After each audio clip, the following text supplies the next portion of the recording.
तो नमस्कार आप सभी को फ्यूचर प्लस क्लासेस के इस ऑनलाइन प्लेटफॉर्म पर मैं आप सभी का स्वागत करता हूं। मेरा नाम है हर्ष और मैं रोजाना कोई ना कोई खबरें आपके लिए लेके आता हूं। आज मैं लेके आया हूं डीएनए डेली न्यूज़ एनालिसिस, जिसमें हम डिस्कस करेंगे वो सारी खबरें जो आपके एग्ज़ाम के लिए रेलेवेंट है, वो सारी न्यूज़ जो कि आपको पता होनी चाहिए।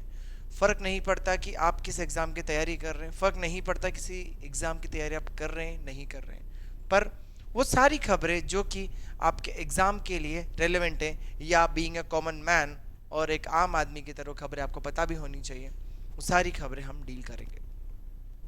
तो चलिए शुरुआत करते हैं सेशन की। आज जो सेशन मैंने कवर किया है वो है 11 और 12 मार्च का सेशन मैंने साथ में कवर किया है। तो चलिए शुरू करते हैं। आप सभी को बिफोर बिगिनिंग आप सभी को रमज़ान माह की खूब सारी शुभकामनाएं, खूब सारी मुबारकबाद और बधाइयाँ। ठीक है, ये जो जितने भी त्योहार हैं, होली, दिवाली, दशहरा, उनके साथ रमज़ान, ईद, ये सब हमारे देश के बहुत सारे रंग हैं, बहुत सारे कलर हैं। ठीक है, हम लोग इंद्रधनुष के बहुत सारे रंग हैं जो एक साथ हैं। ठीक है, तो बस हर त्योहार बस मनाइए, सेलिब्रेट। इंडिया ही एक ऐसा देश है जहाँ पे लोग सारी छुट्टियाँ एंजॉय करते हैं। देखो कितनी अच्छी बात है कि आप ईद की छुट्टी भी इंजॉय करते हैं, आप क्रिसमस की छुट्टी भी इंजॉय करते हैं, आप दिवाली की छुट्टी भी इंजॉय करते हैं। तो बस यही है, तो बहुत सारे फ़ायदे हैं इस चीज़ के। खैर, ये अलग अलग बातें हैं, बट मैं आपको बता दूं कि बस ज़िंदगी में बस चीज़ें याद रहे कि बस एक साथ मिलके चलना है। अगर हम एक साथ हैं तो फिर हमें कोई नहीं तोड़ सकता। ठीक है, रमज़ान माह की आप सभी को ढेरों शुभकामनाएं। सबको रमज़ान माह मुबारक और माह रमज़ान की मुबारकबाद। चलिए शुरू करते हैं। तो जो पहली आपके सामने जो न्यूज़ है, ये आपकी फ्लाइट टेस्टिंग अग्नि 5 मिसाइल के बारे में।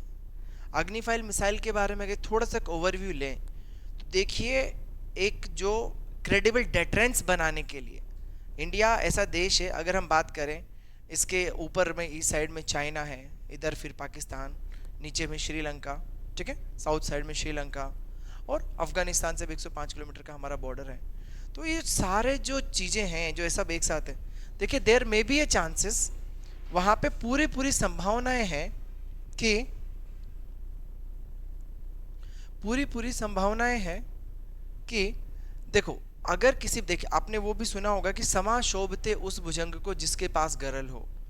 सीधी बात है कि अगर हमारे पास उतनी पावर नहीं होगी, जो न्यूक्लियर मिसाइल्स है, जो न्यूक्लियर पैटर्न है, जो भी हम यूज़ करते हैं, उसका जो सबसे बड़ा टारगेट है वो ये नहीं है, सबसे बड़ा लक्ष्य ये नहीं है कि हम किसी पे युद्ध करें। पर याद रखिएगा कि अगर पास में क्षमताएं हैं, आपके पास में पावर है, मैंने कहीं तो पढ़ा था कि if you want piece be prepared for the war. तो अगर आपको शांति चाहिए तो किसी भी युद्ध के लिए आपको तैयार रहना पड़ेगा।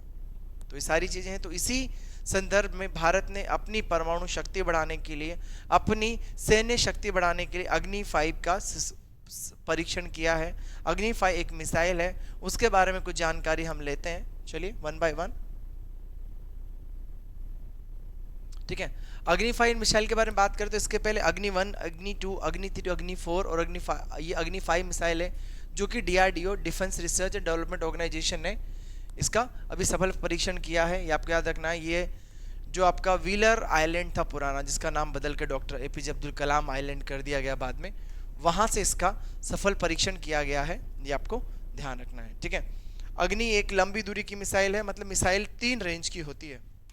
आपका जो लो रेंज हो गया, ठीक है, माइल्ड, और इंटर कॉन्टिनेंटल मिसाइल, जो कि 5000 किलोमीटर से ज़्यादा की क्षमता की मारक क्षमता रखती है। ठीक है, तो ये इंटर कॉन्टिनेंटल मिसाइल में आएगी। आपकी अग्नि 5 है, ये इंटर कॉन्टिनेंटल मिसाइल, मतलब 2 कॉन्टिनेंट्स के बीच में, या 2 कॉन्टिनेंट, ये इस कॉन्टिनेंट से दूसरे कॉन्टिनेंट में अटैक कर सकती है। तो इंटर कॉन्टिनेंटल मिसाइल हम इसको बोलेंगे। ये आपकी 5000 से अधिक क्षमता की रेंज की मिसाइल है, ये आपको याद रखना है। कुछ और बातों की बात करें, अग्नि 5 जो मिसाइल है, ये अपने आप में बहुत सारे हथियार कैरी करने में सक्षम है। न्यूक्लियर डेटरेंस है, ये न्यूक्लियर जो वेपन्स है वो भी साथ में कैरी कर सकती है। देखिए, हमें हथियारों की इसलिए नहीं कि हथियारों पे हम लोग खर्चे करें। आपको पता होगा कि हमारे बजट का एक बहुत बड़ा हिस्सा हम लोग रक्षा पे खर्च करते हैं, डिफेंस पे खर्च करते हैं, ठीक है। आप बोलते हैं वो काम नहीं आते, बट समस्या सबसे बड़ी बात ये है कि भले ही हथियार आपके पास रखें, तो हमेशा याद रखिएगा कि शांति अगर चाहिए तो बिल्कुल आपके पास में हथियार होने चाहिए। एक जो बैलेंस है, न्यूक्लियर जो पावर्स का बैलेंस है, अगर वो मेंटेन रहे तो दूसरा देश आपको कमजोर नहीं समझता। तो बिल्कुल ये जरूरी है, आपको याद रखनी है। और याद रख, ठीक है, MIRV जो टेक्निक है, ठीक है, अगर हम इसकी बात करें तो ये अभी अमेरिका, रूस, चाइना और यूनाइटेड किंगडम के पास और फ्रांस के पास है। अब अभी ये टेक्निक अब हमारे पास भी है, ठीक है, ये आपको ध्यान रखना है। नाउ कुछ और चीज़ों की बात करें। अग्नि 5 जो मिसाइल है उसके 3 चरण है, जिसमें कि ठोस इंजन का उपयोग किया गया है, जिसमें ठोस ईंधन का उपयोग किया जाता है। 1 से 4 जो मिसाइल थी जिसे हम डिस्कस किया वो 700 किलोमीटर से 3500 किलोमीटर क्षमता तक की है।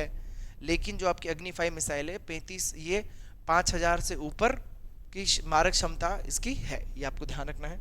ओके, तो ये हुआ अग्नि 5 के बारे में।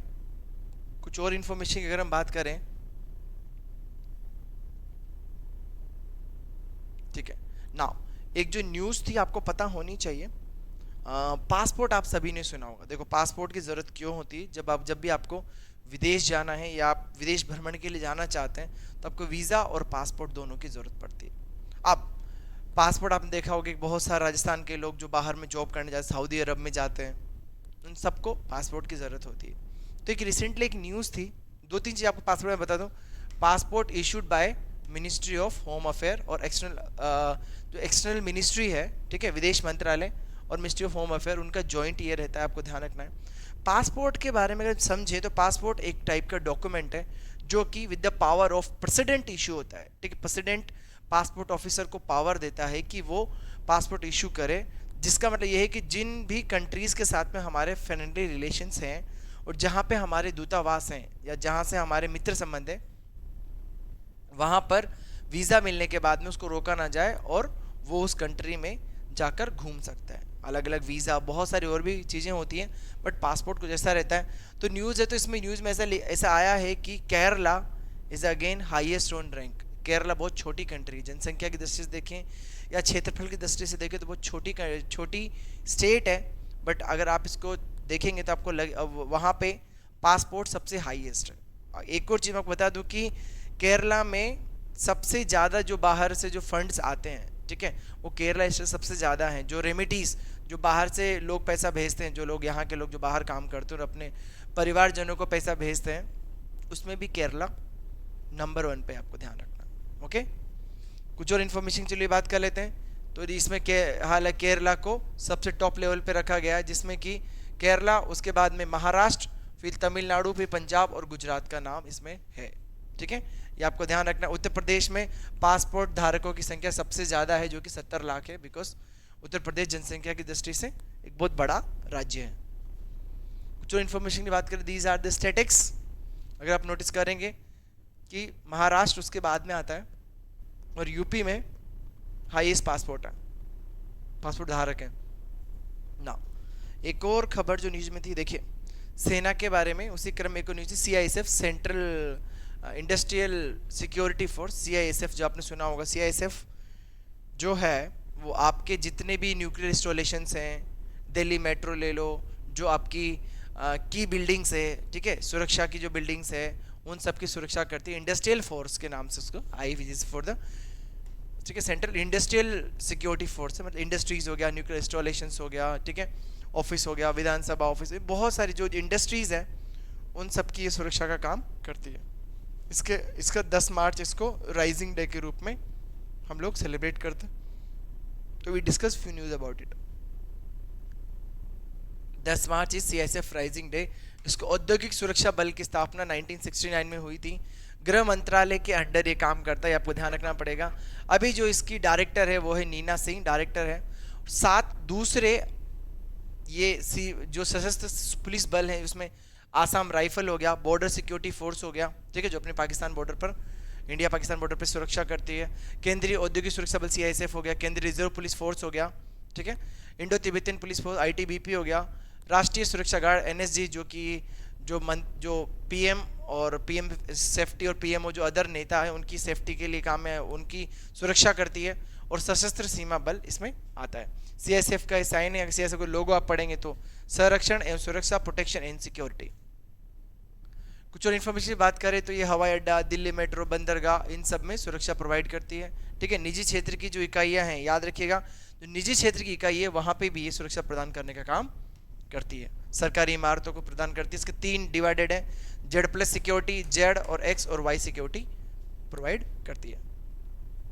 कुछ और चीज़ों की बात करें तो यहाँ पे रिसेंटली अभी जो नरेंद्र मोदी जी का अभी अरुणाचल प्रदेश दौरा था, तो अरुणाचल प्रदेश में उन्होंने सेला टनल, एक टनल है उसका उद्घाटन किया है। सेला टनल के बारे में कुछ इन्फॉर्मेशन आपको पता होनी चाहिए कि जो सेला टनल है उसका जो वो BRO ने बनाया, बॉर्डर रोड ऑर्गेनाइजेशन ने बनाया, जिसकी 1300 फीट ऊंचाई पर वो है।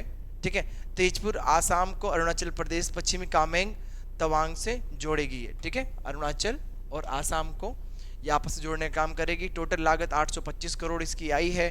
ठीक है, और 1300 फीट से अधिक ऊंचाई की ये सबसे लंबी द्विलिंग सुरंग है दुनिया की, ये बात आपको याद रखना है। ठीक है, कनेक्टिविटी के लिए रिस्पॉन्सिबल है। नाउ एक और न्यूज़ है जो कि मुझे लगता है आपको जानना चाहिए। देखिए, हमने चांद पर कदम रख दिया है। ठीक है, हमारा मिशन चंद्रयान सक्सेसफुल रहा।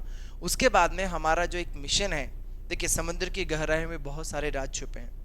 वो कहते हैं ना कि गहराइयाँ आँखों की हो या सागर की, राज दोनों में होते हैं। तो उसी तरीके से समुद्र की गहराई में बहुत सारे राज छुपे हुए हैं। तो उन्हीं के बारे में एक जानकारी है कि हमारा अब 2025 तक जो मिशन है उसमें हमें समुद्र की बिल्कुल गहराइयों में, मतलब 3-4 हज़ार 6,000 से नीचे जाकर भी हमें देखना है कि समुद्र की गहराई में कितना कुछ है। वो सब जानकारी को कलेक्ट करना है और जानकारी हमें हासिल करनी है। ये आपका समुद्रयान है जो कि मत्स्य 600 के नाम से है और ये बन रहा है। आप देखेंगे, आपको इसके अंदर 5-6 आदमियों को बिठा के हम लोग समुद्र की गहराइयों में भेजेंगे। कुछ और इसका जो लक्ष्य है वो समुद्र के अंदर जितने भी जो स्रोत हैं, जितने भी खनिज हैं, उन सबको ढूंढना और समुद्र गहराई में और क्या क्या चीज़ें हैं जो कि मानव सभ्यता के लिए मतलब उपयोगी हो सकती है, उन सबको जानना है। 2025 तक इसको हम लोग पूरा कर लेंगे, हम तैयार हो जाएंगे। बात कर लेते हैं, 6000 मीटर की गहराई तक ये जा सकता है, मतलब 3 कर्मियों को लेके 6000 मीटर की गहराई तक जा सकता है। 6000 मीटर बोले तो 6 किलोमीटर हो गया, ये आपको ध्यान रखना है। ठीक है, और 2021 से ही इसके ऊपर काम चल रहा है, आपको ध्यान रखना पड़ेगा। और उसकी अनुमानित जो समय सीमा है 2020-2021 से लेके 2025-2026 5 वर्ष तक है। ठीक है, ऑलरेडी हम लोग माने तो बंगाल की खाड़ी में हम लोग इसका सफल परीक्षण कर चुके हैं। इसका जो निर्माण है वो और इसका डेवलपमेंट है वो राष्ट्रीय महासागर प्रौद्योगिकी संस्थान, ठीक है, ओशियन जो सेंटर है, ठीक है, ओशियन जो टेक्निकल सेंटर है और टेक्निकल इंस्टीट्यूट है वो इसको देख रहा है। इसकी जो परिचालन क्षमता है, ऑपरेटिंग कैपेसिटी वो 12 घंटे की होगी और उसको 96 आवर्स तक बढ़ाया जा सकता है इन केस ऑफ इमरजेंसी। अब तक अमेरिका, रूस, चीन और फ्रांस के और जापान के पास में है। अब हमारे पास भी ऐसा मिशन के लिए हम लोग प्रिपेयर्ड हैं। वो याद रखिएगा, हम लोग 6ठे ऐसी कंट्री बनेंगे जिनके पास ऐसी टेक्नोलॉजी है। कुछ और जो बात करें, आप देख पाएंगे यहाँ पे मत्स्य करके ऐसा ये फोटो है, जिसको मत्स्य 600 बोलेंगे। ठीक है, डाइव इन डेप्थ इसकी 6000 मीटर है, आपको ध्यान रखना है। ये एक पायलट और 2 साइंटिस्ट को लेकर जा सकता है। ड्यूरेशन 12 घंटे तक ये अंदर रह सकता है और इमरजेंसी में 16 घंटे तक ये अंदर रह सकता है। ठीक है, और अभी हाफ में वर्किंग है और सिर्फ 5 कंट्रीज के पास में ऐसी क्षमता है। हम लोग 6ठी कंट्रीज है, ये आपको ध्यान रखना है। Okay, so this is all about information. Now एक जो न्यूज़ थी वो थी जल शक्ति अभियान, ठीक है, कैच द रेन वाटर और रेन वाटर हार्वेस्टिंग। देखिए होता क्या है, बहुत सारी जगह मतलब बहुत ज़्यादा बारिश हो रही है, वहाँ पे भी गर्मियों में पानी की कमी हो जाती है, क्योंकि द रीज़न इसकी पानी का जो वाटर का स्टोरेज है वो ठीक नहीं होता, वाटर मैनेजमेंट पर्याप्त नहीं है। तो उन सब चीज़ों से बचने के लिए और वो सब चीज़ें बदली जा सके, इसके लिए हमेशा से प्रयास चलते आए। और रेन वाटर हार्वेस्टिंग है, रेन वाटर हार्वेस्टिंग हार्वेस्टिंग।